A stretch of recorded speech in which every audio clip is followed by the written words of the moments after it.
Good morning and welcome back to the channel, where we're going to give you a little bit of an update on the 1972 Triumph Stag that we recently completed and showed you all on the channel a week or two back now.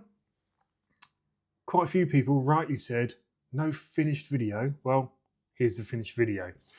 Because since we've done all of that, we've actually had quite a lot more information. So just as a quick recap, if you haven't seen the video, how dare you? Follow the link, and there should be a link up in this top corner, I think, if I've done this right. But the car came into us looking quite nice in a photograph from a distance, but all the paint had shrunk, split, cracked, and was peeling off. It looked like crocodile skin. So we went through the big process of stripping it back to bare metal. We found a few metalwork repairs needed to be done. And then it's gone through the full Nova Classic Car paint process with epoxy, primers, isolators, base and clear, CSR clear coat lacquer. And it left us a very dull, flat looking car because we denib and then we 1500, 3000 grade the paintwork to get it nice and glassy. And then it goes over to our good friends Empire Automotive for their full 3-stage polishing process and Cartec's wonderful ceramic guard. So the car's been over there having this work done, and we're going to show you the finished result in just a moment. But in the interim time, a previous owner of the vehicle, several previous owners of the vehicle have been in touch. We had some guy comment on the original video actually that he painted the car last and was told to do so under a strict, very tight budget, which the results speak for themselves. You can see where cutting corners ends up. Some of you, I've already said, full praise to him for coming in and saying I did that, and that's why I did it. It's always great to have a bit of context, so we really appreciate that. We've also been contacted by a guy called Barry Gerrins, who owned the car back in the early 90s.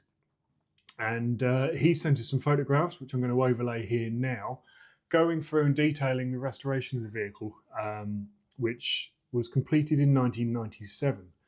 And Barry is the guy that put in the rear quarter repairs and did a nice job with those. And he's gone on to say that most of the front end panel work is all new as well, with new genuine outer wings, front valance. I think there was a back valance included in there as well. Lots and lots of welding work done. And I've got to say, as I've said in previous videos, he's done a really nice job. Lots of protection. There's a photograph of a partner, I assume, who's ended up with the job of painting and sealing the inside of the outer wings before they go on. So a lot of care was taken in the original restoration back in '97. So great to have this kind of feedback, because it means we can then hand that over to their customer. And I think the two are now in contact. So YouTube, gaining a bit of history on someone's beloved car. But moving forward, I mean, thank you, Barry, for that. But moving forward, as I say, the car's been over with Callum at Empire Automotive, who painstakingly carries out his work and films it all. So we can share some of that with you now. And I won't waffle over the top of it. I'll just leave it for the video to run through the various bits and pieces that Callum's done.